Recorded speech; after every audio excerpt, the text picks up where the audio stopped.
Welcome to the You're Not Crazy podcast, hosted by Jessica Knight, a certified life coach who specializes in healing from narcissistic and emotional abuse.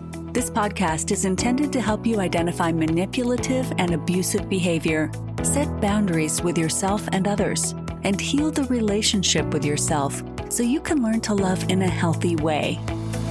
You can connect with Jessica and find additional resources, content, and coaching at emotionalabusecoach.com. Hello and welcome back. Today's episode is one that I am really excited about. When you are trapped in an emotionally abusive situation, it can feel impossible to find the right words or the right help or even the right validation that what you're experiencing is real. And a lot of times, this is happening late at night, on the weekends, at these random times when you don't and you can't have the support and the validation that you need. And so today, I'm really excited to share this interview with you. I talk with Anne, the visionary behind Aimee, an AI-driven resource designed to guide survivors through recognition, safety planning, and healing. Aimee isn't just a chat service. It's not ChatGPT. It is an advocate. It's an emotional support tool. It's a bridge to real actionable help. And it's a really amazing space that when you need support, it is there. In this conversation, we explore how Aimee works, how it lowers the barrier to finding resources, how it provides trauma-informed guidance, and most importantly, that it meets survivors where they are and it can direct them to other resources. If you have ever felt really alone in your experience and you're like, I just need someone to understand, or like, I need to explain this and ask and see if I'm crazy, like this is for you. One of the things that Anne said in this episode is that it can help stop abuse before it happens because you'll start to be able to recognize the signs. And I loved that because if we're feeling like something's not going, but the way it's supposed to, or we feel like something is off, it's likely because it is.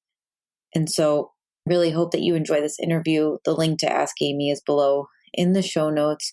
So if you want to explore it, I highly, highly recommend it. It's a tool that I use as well. And as always, if you want to know how to find me and my work, you can go to emotionalabusecoach.com. You can find me at high-conflictdivorcecoaching.com. You can find me on Substack at Jessica Knight Coaching, on Instagram at Emotional Abuse Coach, and you can email me at jessica@jessicaknightcoaching.com. Hello, and thank you so much for joining me today. Thank you so much for having me, Jessica. I'm really excited to be here. Me too. I love what you do. So before we dive in, if you can share a little bit about who you are and what you do / what you created, I'd love if we could just start there, if you could introduce you. Absolutely. My name is Anne Wintemute, and I'm the co-founder and CEO of Aimee Says. And Aimee is an AI companion for people who've been impacted by relationship abuse. And prior to launching Aimee, I worked directly with the most wonderful and amazing survivors of post-separation abuse. Helping them navigate their custody experiences and evaluations and litigation process, and doing my best to work with them as a team to get them back on the road to recovery after divorce. Oh, it's so interesting that your background starts with post-separation abuse. That was one of the first, once I realized when you're in the world and you're like, something's supposed to be going one way according to the quote unquote rules. And now all this other stuff is happening and I don't know how to make sense of it. My first experience of that personally was actually post-separation abuse. And were you involved with Tina Swithin or anybody else in those camps? Oh gosh, I love Tina. Yeah. I'm trained by Tina. Yeah. Yeah. What a leader in really kind of rallying a group of people to have a common shared experience and combat that isolation and sense of confusion and, everything that she's done to bring the family court experience to light, on a stage at scale. I think that she has, very much been a squeaky wheel, uniting researchers and investigative journalists and social media to draw attention to the way that abuse is perpetuated, continued in the family court system. And, certainly for someone who chooses to engage in post-separation abuse, the family court Mm-hmm. is just a hotbed of joy for Yeah. them. Yeah. Yeah. Well, and and I think that it just sort of like post separation abuse just obviously points to all the various, forms of abuse and coercive control. And when I was thinking about talking with you today, I was wondering, like, when you first created Aimee, what was the intention behind it? Because I think a lot of us, like, and you and I were talking right before this, and we talked about the name of the podcast, You're Not Crazy. It's like so many people come into this wondering, like, am I seeing this correctly? What do I do with this? Yeah. If I had to say, what was my vision? My vision is a life raft that is infinite and inexhaustible. It can provide end-to-end supportive, companionship and guidance. We have users, who just had a few weird Tinder dates, all the way through people who have, co-parented for a Yeah. decade Yeah. out of the system. And we believe that that's possible through just what you're saying, that validation. People are Hmm. so much stronger, so much more resistant to the ongoing onslaught when they don't spend 50, 70, 90% of their time in a perpetual state of confusion and self-doubt, and internal conflict and dissonance. And Hmm. we definitely have found that people say, well, gosh, I talked to Aimee, and if an AI can see it, it's real. Hmm. Hmm. A computer can see this, an algorithm can see this. And that is really kind of the shot of electrolytes that Yes. Yeah. people need in order to be able to take the next necessary step. Yeah. And yeah, the way that I found you or found out about Aimee Says, I want to say it was almost a year ago. I think at this point, maybe a little less than that. But one of my clients was like, we were talking and she kept saying like, and I talked to Aimee and I kept saying, like, eventually I paused and I'm like, who's Aimee? like, who are you talking to? And then she was like, Aimee Says, the AI assistant. Like, I was up and it was like, midnight, and I didn't want to like message you because I didn't want to wake you up. So I just kept talking to Aimee about like what was going on. And she like, and I was like, that's amazing. Like, it is amazing. And then she like printed out or like saved the PDF that you could get of the conversation, which is documentation. And she sent it to me and she's like, can I just share this with you so that you can see what was going on and how I was feeling? And then we could work on that together. And it was so helpful for her. And also for me being on the other side, just to be like, okay, she went through this experience not feeling crazy. Like she was in the bathroom typing to Aimee, and then it was midnight and she didn't have the support around, but she was able to, in that moment, say, I'm not wrong right now. And that really was super powerful for her. I love that. And every sleepless night that Mhm. can protect someone against the that confusion. I mean, it keeps us from sleeping, it keeps us from working, it keeps us from being present for our friends, for our children. That there may be no single impact of abuse more harmful than that perpetual state of internal conflict. Yeah. And it's possible to reduce that, even eliminate it, through exactly what you're talking about, that kind of ever-present expert companion who's inexhaustible, free, or incrementally so if somebody has a subscription account with us. It fights that isolation. I love the story that you just told, Jessica, Yeah. because when I'm up late at night working on Aimee, or getting back to users or working on a new feature, I need to be reminded that there are people sitting in a bathroom Yeah. using right then who really, really need her. Yeah. I honestly used it during the holidays to be like, just to be like completely honest with my family. I was like, I am feeling all these things. I need to put on my happy face because I'm with my daughter, and I just like, I too went into the bathroom, the safe space. I sat on the floor and I just started and I like got the validation I needed. It actually reminded me of that. It is like, it just basically reminded me of like my boundaries, like, and that it's okay. And that I have them like in all these areas and I could just use boundaries and like, it's almost like, and that was so helpful for me. Like my story was about like the client story was about a relationship, but, now that I think about it, like that was the last time I used it and it helped in that moment. Like, I think that, I think a lot of times we turn to Instagram or something like that, and then we try and fit our story into what we're seeing in those moments. Whereas, like, what I really appreciate about your tools is that you can chat with Aimee about what you're going through, and then you can say whatever it is that you need to say.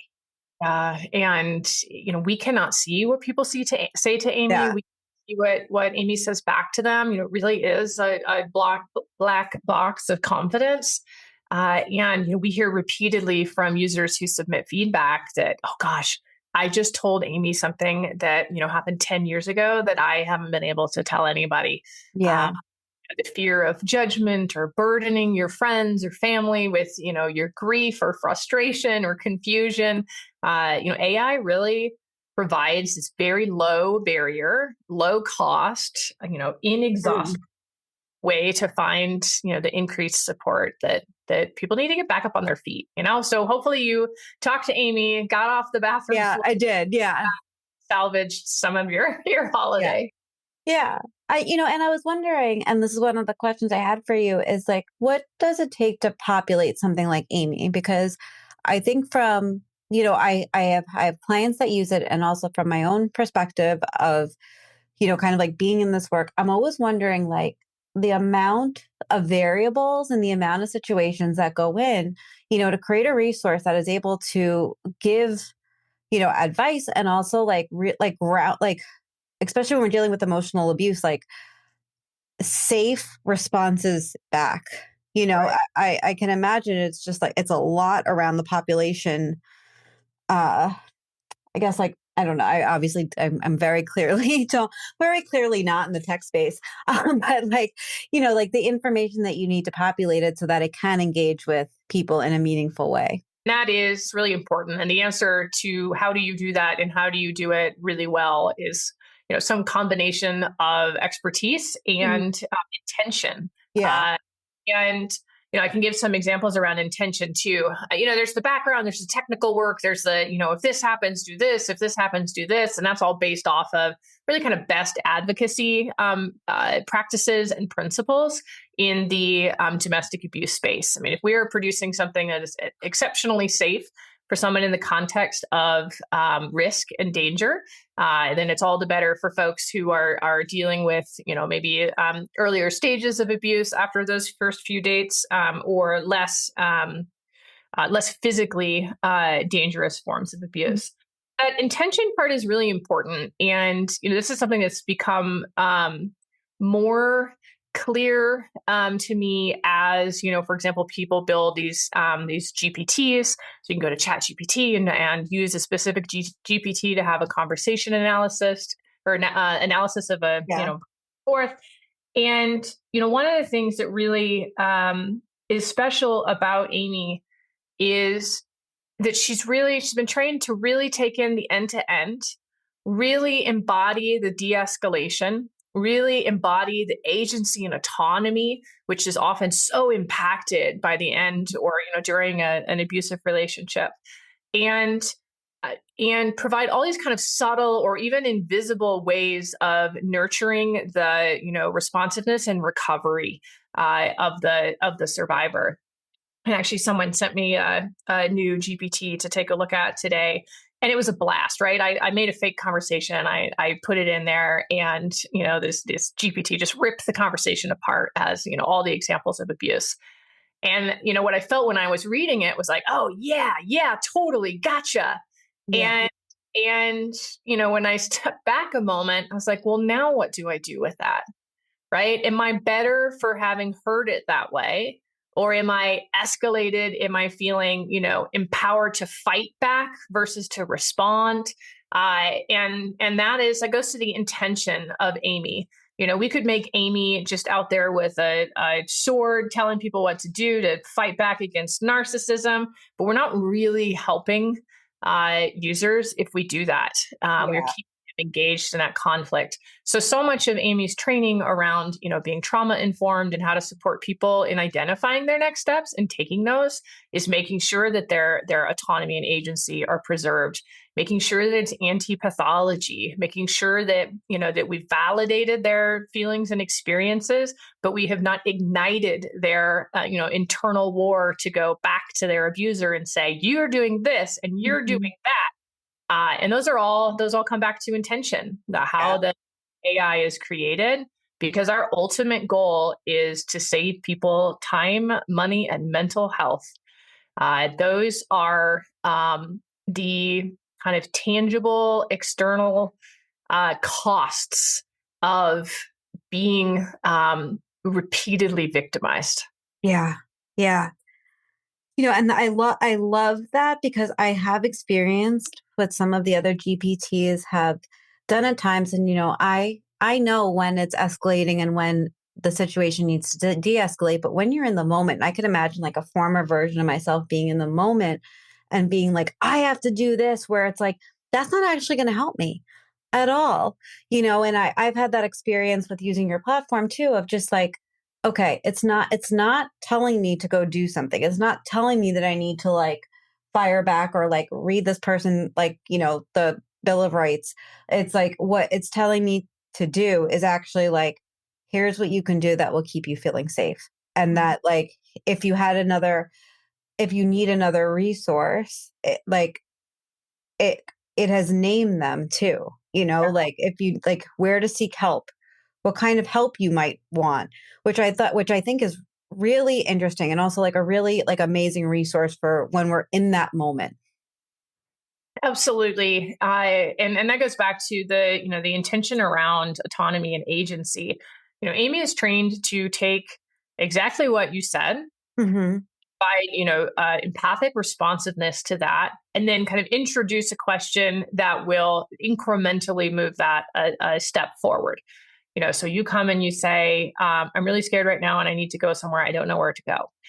She's going to validate what you said, and now she needs to incrementally move that forward. Well, if you'd like me to connect you with another resource, you can share your general geographic location and I can provide some information. So someone can provide that and she'll share that resource. Someone comes and says, I'm so frustrated. I've been digging around on the internet and I can't find the place to file this form. The advocate told me this is what I'm supposed to do. Aimee can ask, would it be helpful to you if I help you find that form? Right. And then, yes, that would. Where do I go? It's, ADF 101, and here's the website link. So by really just kind of gently presenting ideas, allowing the survivor to make the decisions is really a part of that intentional trauma-informed, agency and autonomy promoting aspect of her that makes her so wonderful in my in my professional and biased opinion. Yeah. Yeah. Um, I know, like you said, and this was a question I was going to ask about, like the privacy part, but you answered it that it's almost like a black box of, between you and Aimee. But I'm sure you hear stories, and I was wondering if there's any story that you could share, and I totally understand if you can't, about like how Aimee really helped somebody in a moment that they really needed it and got them to safety. Yeah, absolutely. And I can share stories that are well anonymized. Yep. And to privacy, I said that, we can't see what you say or Aimee says back. That's true. And also the way that our system is set up is such that we ensure that your information is never used to train any of our AI partners. Not their models. It doesn't train Aimee's model. We have continued complete control over the training that Aimee is provided with. And those are really important, pieces of confidence building information for people who are concerned about privacy. All of our subscription accounts have MFA, multi-factor authentication, and additional security and privacy measures. The stories, oh my gosh, we hear the most amazing stories. Someone in the UK, we've been used in 95 countries now. Someone in the UK who had approached law enforcement and said, I'm a victim of coercive control. Mhm. And they said, we don't really believe that. You're going to need to essentially prove it to us.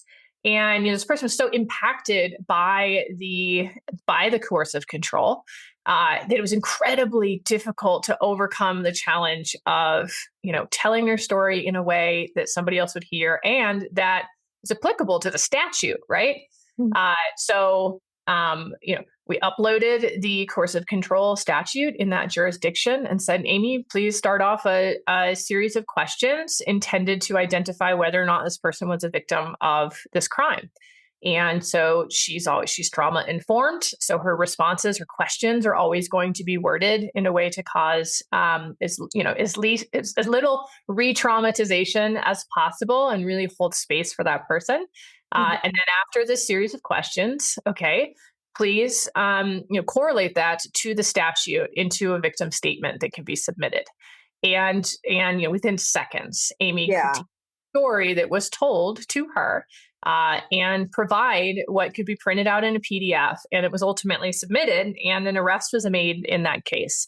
And I mean, that's one of the it's really it's clear, it's an obvious use case from beginning to end. But we hear all sorts of them, whether it's I was able to get my day back on track.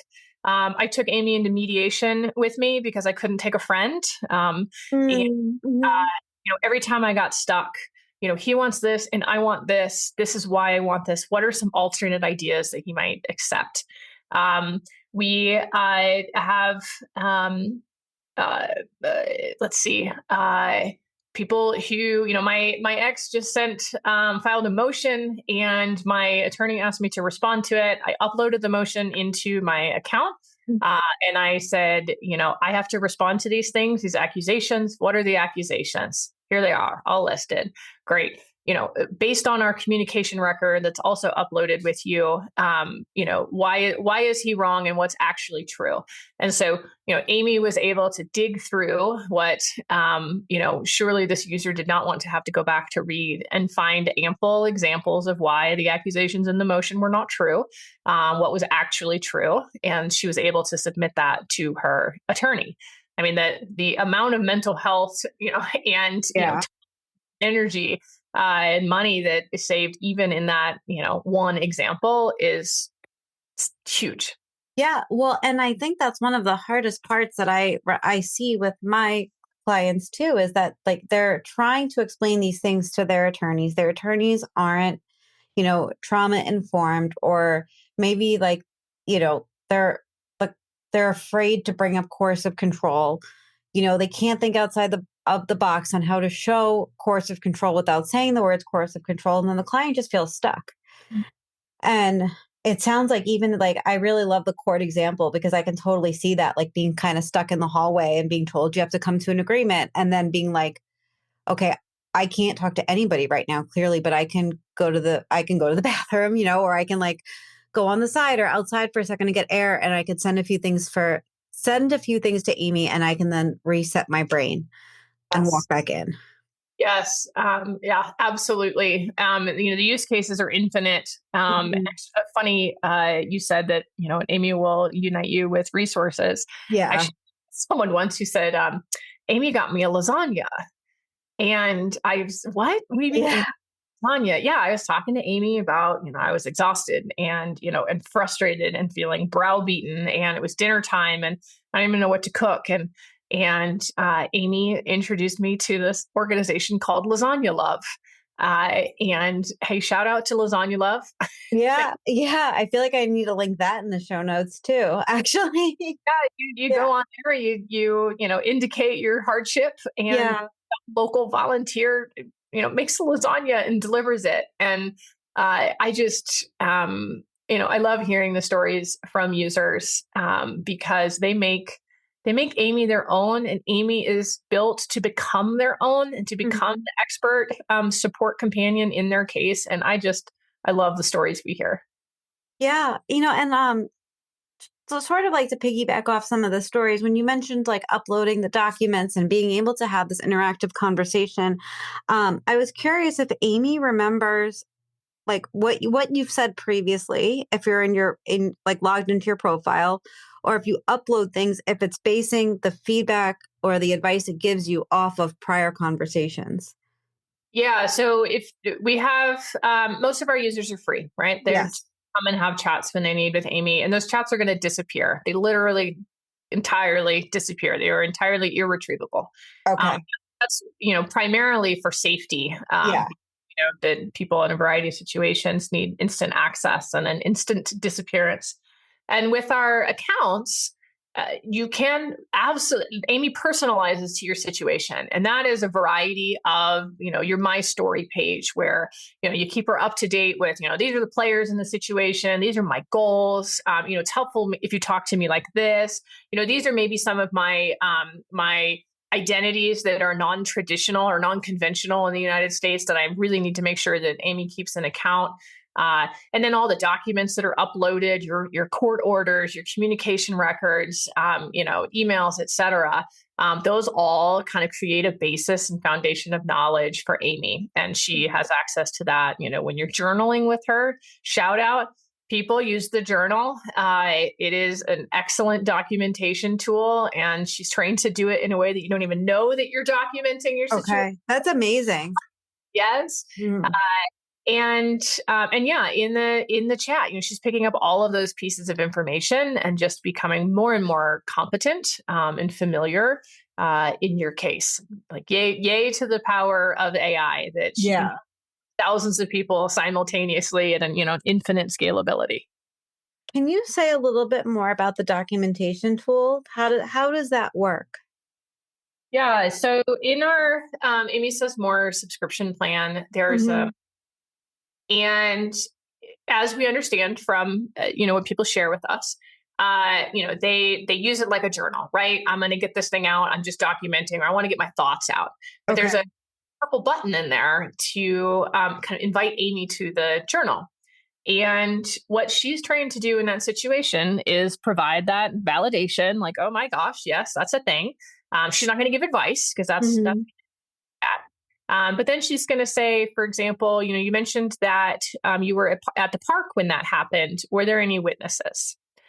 Approximately what time did that happen? So she can, like, as you just kind of trauma dump into your journal, he is going to review the journal for kind of fact and evidence completion, and very gently guide you to make sure that if you need that a year from now or 2 years from now, you have every piece of information in that journal entry to be able to utilize that. Whether that's for your own safety or trying to hold a perpetrator accountable or what. And this year, 2025, is going to include a lot more support in how people use the journal and how they're able to use the journal at a later time when and if they need it. I think that could be so helpful for people, especially in the family court world, that are trying to document what is happening and they're dealing with it all the time. It's like with every drop off, every pickup, everything the child says, it's like so many people say to me, I don't have time to do it. And then I'll share, well, here's how I do it. I'm in the same boat, but I can see that being also so helpful to just feel like, okay, if I just sit down, I can tell Aimee and then I can go back to it later and I can fill in these gaps. I can go back to at the end of the week and say that happened Sunday around 12, and to just like not feel like it's all on you all the time. Yeah. And, people, it's kind of a reflexive response. Well, make sure you document everything. Yeah. And without really clear support on what that looks like, and without really acknowledging that the process of documenting is re-traumatizing. The process of documenting kind of keeps people held captive in that response process. And so we want to remove as much of the barriers and challenges as possible to be able to do that.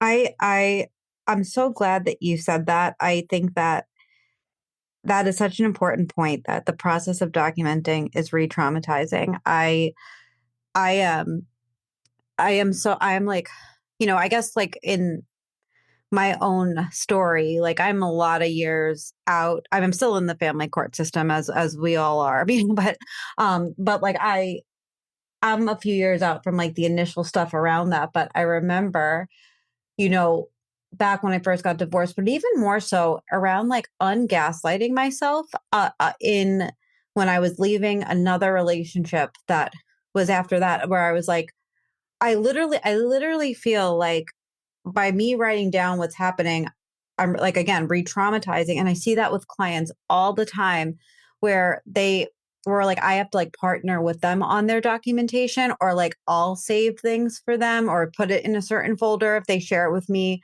or like we could create notes because it's almost like they can't do it. Even like what you just said too, like a little bit ago about putting in a court order or a motion that's filed against you and then having Aimee pull out the important points and also why they're not true.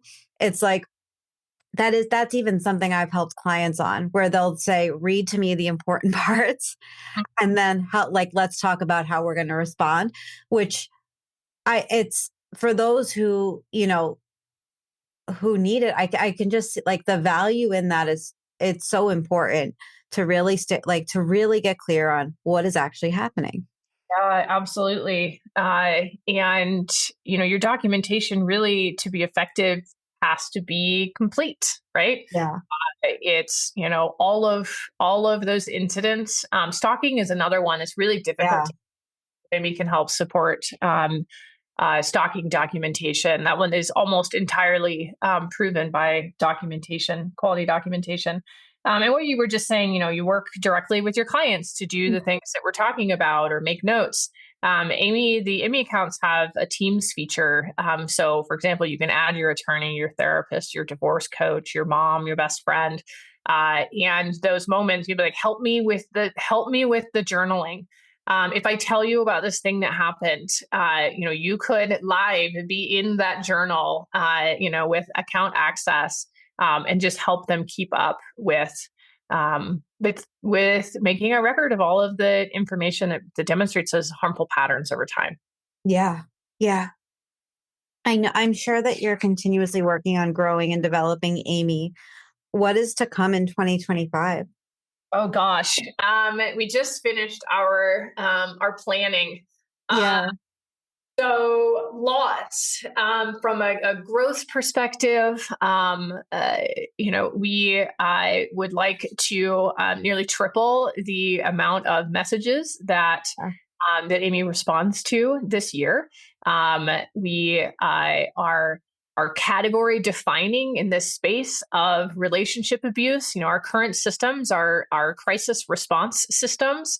You don't reach out and get support until things are so bad that you are drowning. Right. We just don't think that that's the way to change the future of abuse. That's not the way to intercept in ongoing abuse. It's not the way to prevent a future of harm. And people who are experiencing abuse know how much it impacts them.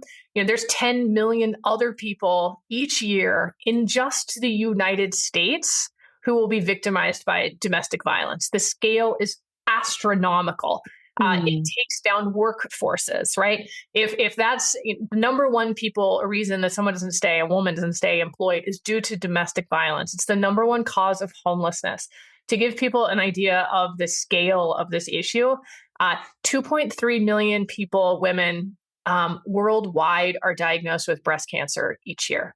Okay, that's worldwide, 2.3 million. Mhm. That's huge. Everybody knows somebody who is Yeah. diagnosed.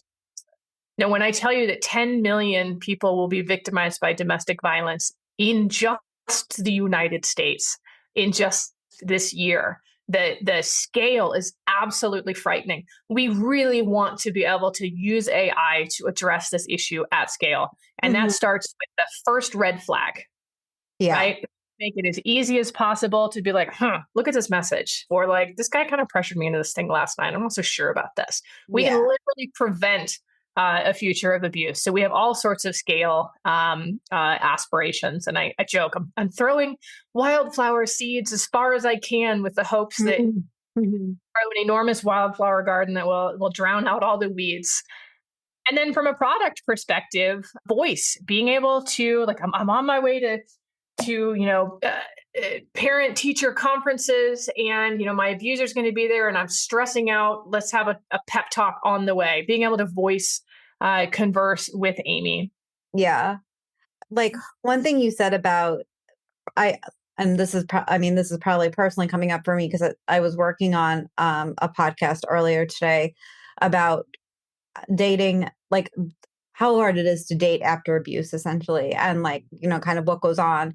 And when you were talking about being able to realize it from the first red flag, so many people and are like, and I mean, I have experienced this multiple times. I'm like, are absolutely terrified to date again because it's like, well, when I look back, I can see some things, but it took a while for it to come out. Or there was that one conversation a month in, but then there's this. And like, as you were talking through it, I was like, I really, I mean, I feel really empowered by that idea of literally preventing the future of abuse, because if you tell Aimee, this is the first thing that happened, and like, what do you think? And then you get some feedback, and then maybe it's fine for a little bit, and then the next thing happens. It's like, okay, now we're establishing a pattern, and Aimee is validating that.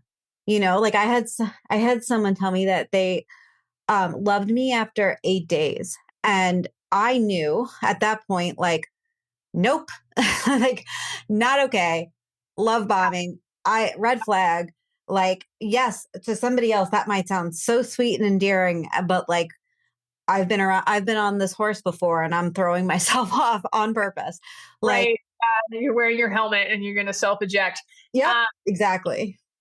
A little pro tip: Aimee will absolutely, like, you can have an account where it is very much to address ongoing abuse with an ex, and have conversations about current dating and partnerships, Yeah. because she knows that you're a survivor. Yeah.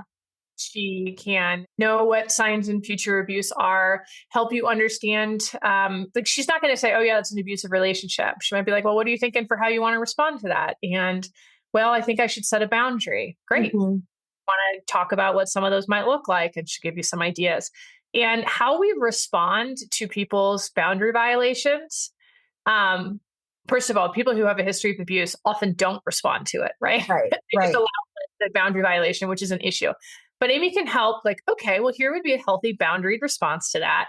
And it is much quicker to find Mm-hmm. out if someone is trying to be domineering and controlling of you by establishing boundaries early on. Mm-hmm. Mm-hmm. If you think there might be some red flags, try a boundary. Hey, I really don't appreciate when you speak to me that way, or this thing makes me uncomfortable. Their response will tell you everything you need to know. Yeah. Yeah. And I think sometimes like you just need that little bit of validation too to say, nope, you're seeing this correctly. And Aimee will tell your Yeah. friends. Aimee won't tell you to break up with her, or like, gosh, you keep ending up in these relationships. What's wrong with you? It's a really safe place to have those fragile conversations. Yeah, exactly. Right. Because like, especially if you've been around, like if you have a history of this, I mean, which, or even just one, like your friends they're not always as kind. Right. And they're not understanding. And it's almost like, oh, here you go again. Yep. And that really prevents people from getting healing because they get so stuck in the shame of that because they're being shamed by their support network. And the Yes. support network doesn't know that they're doing it sometimes, like, despite all the content out there about how they're doing it. But to have that validation, I think goes such a long way in the process. I absolutely agree. Yeah. My last question for you is, how'd you come up with the name Aimee? Um, so it has AI in it. AI. Okay. And I wish I had a way more thoughtful story than that. But it was like, what is a soothing name that includes AI? It wasn't, the URL was available. Yeah. But I love it. It's actually the feminine form of beloved in French. And Oh, that's so sweet. yes, Yeah. it really is. And it's actually a user who told us that, a French Canadian user. And I just, like, what a delight to discover that a year after she was named because if someone walks away from a conversation with Aimee feeling self-love, Mhm. then we won. Yeah. Yeah. That just meant so much to me to find out that was the French translation. Oh, I love that. Yeah, thank you for sharing that. I think yeah, that is so nice and so sweet. I like it personally because it sounds like someone's talking to a friend. So if somebody was ever gonna overhear, somebody say talking to me and they were like, I talked to Aimee about this, that like somebody's ears won't peak up a little bit. They just probably continue on. So it just maintains that privacy too. Yes, that's absolutely right. They just assume you were talking to another person. Yeah. So, like I said, I'm going to put the show notes and everything in, sort of like on the podcast. But I would really love if you could just share how people can find your website and begin to interact with Aimee. Absolutely. You just go to Aimee Says, it's AIMEE says.com, and click Meet Aimee. Have endless free chats. And if you are able to support our work, or you need that the additional help of having an account and memory of your past chats and the ability to upload documents or journal, please upgrade to a subscription account. That's what makes it possible for us to do all of the free work as well. Yeah.